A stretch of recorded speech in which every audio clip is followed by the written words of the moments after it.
rồi nó cũng từ nó cũng do lừa em nó sao từ một từ dùng theo tôi chỉ lấy cái từ theo một phải nhau nó chỉ lấy cái từ là do lúc tôi được từ theo chị mà chị tôi to chị tôi bé chị rồi qua chị phải nhau ta lý sư thì bé là chỉ lấy cái từ là chị nó tôi hiểu trẻ sư là thi ý chị này sao mù u si u lai u chun giờ lúc tôi u chun ta nó mắc cơ chị cho u chun giờ thi ó chị vô cờ tờ giờ thi bé mù mù nha ta li cờ cờ chua cờ cho tôi yêu lo lâu nó là thi bao chị yêu mũ áo lử thi chỉ chị mù cờ tớ cho tôi dạ sao tớ nhận gì thế giờ lúc tôi chỉ cho chị lỡ mũ leo té khơi té sư khi này bao giờ cờ tớ chị yêu lo chị yêu chỉ cho nhẹ yêu lo nụ đi tớ chị cờ tớ thầu mẹ mù chị mù cho tớ ăn chỉ chị mũ áo lử chị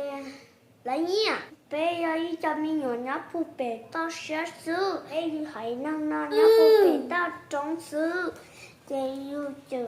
yêu cờ tớ giờ lúc tôi chỉ cờ tớ chị chùa cha nó rồi nhảy cha nó cho sẽ cờ tớ yêu thế mỗi nhà yêu thế cho chị nhà má xua là mua sẽ dùng chay sẽ dùng nó cả là mua chế chay là mua ít bỏ cho nhà nên chỉ tiền là xem bên tấm nhỏ to xe các con có chỉ chơi béo chơi mua đấy chỉ dùng bên nông mỏ là chỉ mua chế cho nó chay chỉ mua cháo sáng cho nó nhá chỉ mua cá bù cho nó cần thì ít sụt yọt rồi chạy xe tàu cho thì cả nó theo này tàu yêu này chứ mới là hai để nên giờ dù chứ bao cân đi giờ yêu đi tới chạy của thích theo này nó yêu chứ theo cái này yêu chỉ bao nên chỉ sẽ biết được những người mong thế rồi nhẹ nó bỏ lo gì nó rong nó đây chạy phê chạy chúa đây nó sẽ thó còn nên cho sẽ cờ tớ nó bếp mẹ chị bé nó có lo chị bé nó có cho chị giờ xứ chị giờ đi tớ có theo hai tiền này có cho sẽ cờ tớ chị theo cho chị theo kho tàu lỗ phai kho tàu tê giờ cùng trả chế lô tê trung sofa lô tê to tê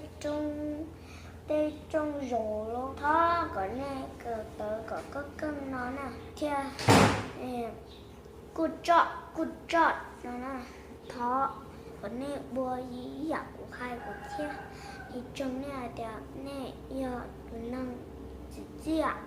nè giờ tụi nâng chỉ chia hàng thiên nó sư giờ tao tên nó chơi chủ su giờ chỉ su chơi tay nó cũng bao rồi cháu sư nhắn chơi lu akitua dia what is your name có lu bê hu li cha my name is li lửa nó chào lu bê hu li lửa quay sự li lửa nó one country are you from à chị có nhau thế thử từ to nó nè cái này từ cái iPhone lá nó chị của nó về lâu của nó về sản xuất buôn iPhone lão iPhone America là chị của nó bù bể America giờ dù hay cả dù mấy cái dù phá dù lúc chế trong dù giờ chúng muốn nha dù ó sẽ ó bò tôi sẽ nát ra cha nia chị ở chị lại lúc chị ở chị tao lúc chế dùng câu để yêu chị sẽ cho yêu nhẹ yêu chị ra chị giờ chế cho yêu linh thiên nhẹ chị muốn nhẹ sẽ chị muốn sai mi nhỏ má mi nhỏ xóa tao nha tao giờ chế vì cô kỳ ra chị mẹ suối lăng gió tao mi ca lỡ lăng gió tao vì do lỡ cho sẽ có tao lỡ thêm một nha lỡ thêm ô ba ô chế chi tao mi nhỏ lỡ thêm gió tao cho tao chỉ phụ thọ gọi nên cho sẽ có tao nó mơ ô cho nên tao lo sẽ cũng tại vì gì ô nó thế giờ nên bỏ ra dùng cho chị bắt phải một lỡ từ mông